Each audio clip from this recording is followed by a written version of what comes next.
নমস্কার, কেমন আছেন সবাই? এই যে কি জিনিস নিয়ে চলে আইছি দেখো সবাই। লেবু, বাতাবি লেবু, কেউ কেউ সোলম লেবু। এই লেবু কান কাটবো, কাটিয়ে মাখাবো।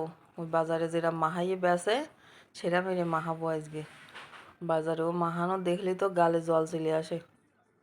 তাই আজকে মনে করেছি একদম বাজারের মতোই বাড়ি কাটিয়ে কুটিয়ে বাজারের মতো মাখাইয়ে আজকে বেশিই রেখাবো। তাই মাখাতে চলে আইছি একটা লেবু নিয়ে। আর লেবুটা আগে একটা খাইছি, সেইরাম মিষ্টি এই লেবু। এরম লেবু মাহালি মনে হবে না আর কারোর দেবো না, শুধু আমি লাই খাই বসে বসে। তাই লেবুটা কাটিয়ে কুটিয়ে নিচ্ছি, কাটিয়ে ভালো করে আগে কায়দা করে নিই, তারপরে মাহা বানি। প্রতিদিন তো রান্না বাড়া ইটা সেটা করতেছি, তাই আজকে ভাবলাম আজকে রান্না বাড়া বাদ দিয়ে থুয়ে এই লেবু খাই। তাই শর্টে কাটে রান্নাবান্না সারিছি আজকে, এই জন্যই রান্নার ভিডিও আর করলাম না। আজকে এই লেবুর ভিডিও করতেছি।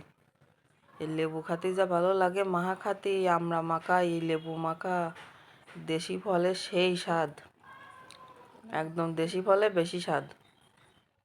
এবার এই যে কাটিয়ে নিয়েছি, কাটিয়ে এতে ভালো করে ছাড়াই নিচ্ছি, ছাড়াই নিয়ে প্লেটে রাখতেছি। আর সবগুলো এইভাবে ছাড়াই নেবো বিচি ফেলাই দিয়ে। একটু একটু করে ছাড়াচ্ছি, ছাড়াতে তারপরে মাখানো শুরু করব। এবার এই ছাড়ানো হয়ে গেলেই ওই যে দুটো কাঁচা জাল আছে, ওই জাল দিয়ে ভালো করে চটকে মাখাবো।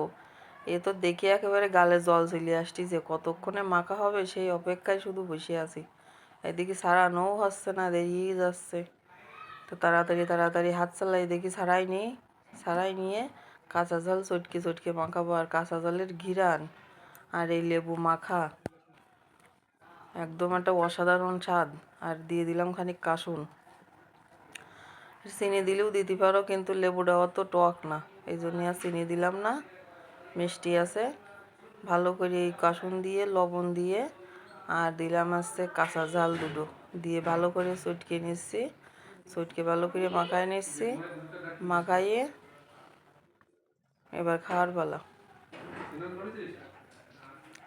এবার আছে গালে দিয়ে খাইয়ে দেখি সবাই কীরকম স্বাদ হয়েছে। একেবারে খাতে ইচ্ছে করতেছে শুধু, সেই স্বাদ। ভালো লাগলে লাইক করবেন, শেয়ার করে সবাই পাশে থাকবেন। আর এইভাবে লেবুটা মাখায় সবাই খাবেন। সবাইকে ধন্যবাদ, টাটা, বাই বাই।